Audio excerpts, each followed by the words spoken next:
Hi guys, part of our horsemanship level 1 program is learning more about feeds and feeding. So today we're going to talk a little bit about the different feeds and then also hay that we feed our horses.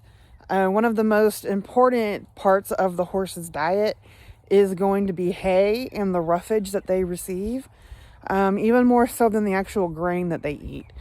Roughage is a very, very, very important part of a horse's diet.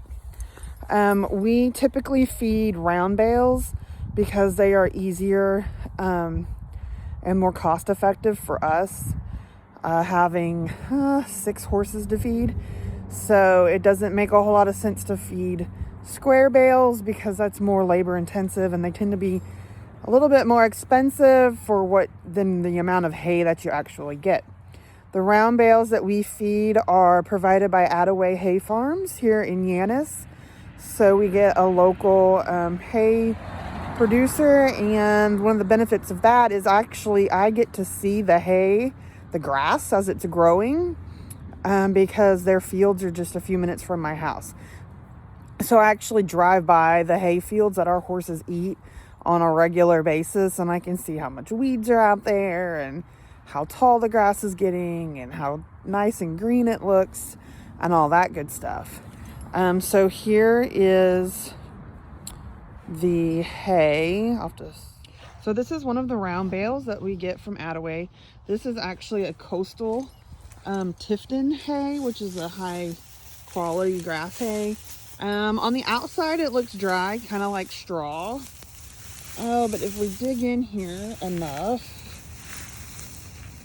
under the wrapping, it gets to be greener. And then this hay is from last year. So it's a little hard to see, but there's a little green sprig there.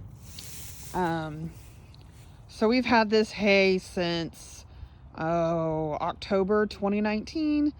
It looks a little rough because the horses have actually gotten into it while they're out eating grass and what have you in this little area we have here. So this is your grass hay. And in the winter, this is a big part of the horse's diet because you don't have much grass growing. So we try to keep hay in front of them 24/7. That way they have something in their bellies all the time, because their belly, and as they digest their feed, that creates body heat.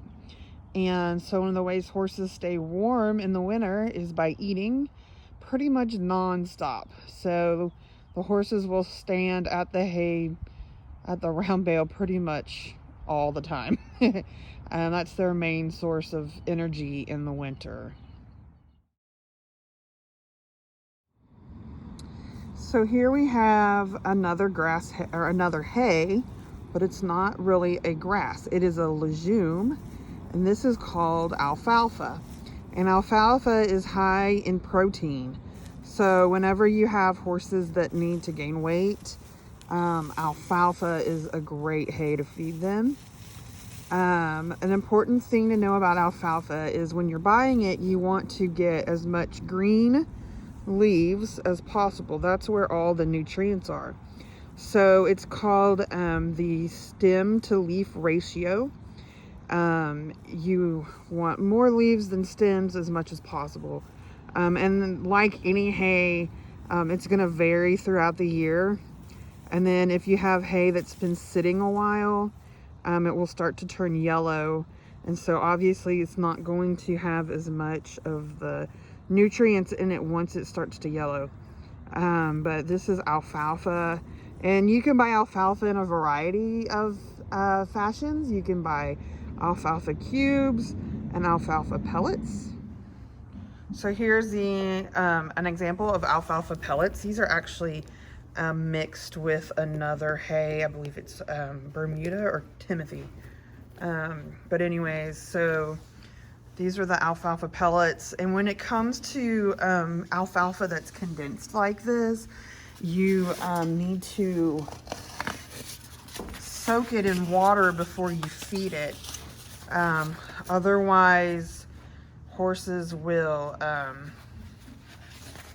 choke, or they have the propensity to choke because these pellets are dehydrated. And so once they start chewing, their saliva will make it expand, and then when that happens, it can get stuck in their throat. And horses do not have the ability to vomit or throw up, so you have to soak it first, and that helps alleviate that. Horses can choke for other reasons, such as bad teeth and what have you, but that's just a safety precaution. Choke is a little complicated. They're not always emergencies, but sometimes they are emergencies, and then you have vet bills. And horses that have choked a lot actually can develop swallowing problems because they get scar tissue in their throats. So it's a better safe than sorry situation. And then we have the alfalfa cubes. And so again, it's condensed dehydrated hay that they put into cubes. And these also need to be soaked. Some of them are much harder than others. These are actually pretty tough. And it's kind of hard to break that with my fingers.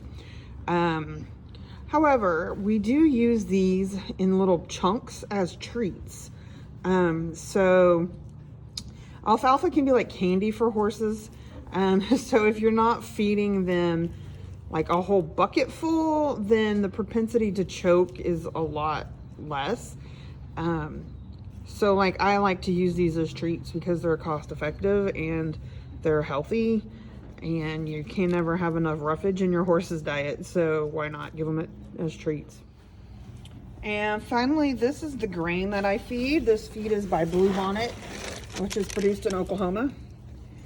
It is, this particular feed is the Bluebonnet Equiline Complete, and the complete means that it has hay built into it. Because most of our horses are seniors or getting a little bit older. I think the youngest is Path, he's 4, and then I think Bright and Shine is 8. But this is a good feed, especially for horses like Brownie, who doesn't have a whole lot of teeth left. He needs all the forage he can get in his diet, but he may not be able to properly chew hay. So a feed like this is really good. I like this feed for thoroughbreds because it is a low sugar feed. It has lots of fiber, so they don't get super hyperactive. A lot of people feed a sweet feed, and that has a lot of molasses in it. So that can help. I mean, it depends what you want to do with your horse. You might need that extra energy, but since our horses are giving beginner riding lessons, I'm trying to keep their energy level pretty low so everybody is happy and healthy and safe. Feeds can also be purchased based on their protein level. So this is actually a 14% protein. Not all horses need 14%. Younger horses that are, say, like a middle age, like 5 or 6, they can do well on like a 10% or 12% protein. You just want to make sure that whatever you feed is balanced, and then that you're feeding it based on the feed's recommendations. So like this feed, since it's complete, we could actually feed only this to the horses. We wouldn't even have to supplement hay because it has hay in it. However, that would get really expensive at $15 a bag. And a horse like Mystic, who's over here munching away on some alfalfa, a horse like Mystic, hey buddy, where are you? He would need to eat like 10 pounds of feed a day. So that means 1 sack of this feed would last him 5 days. So you can see how that can get expensive pretty quickly.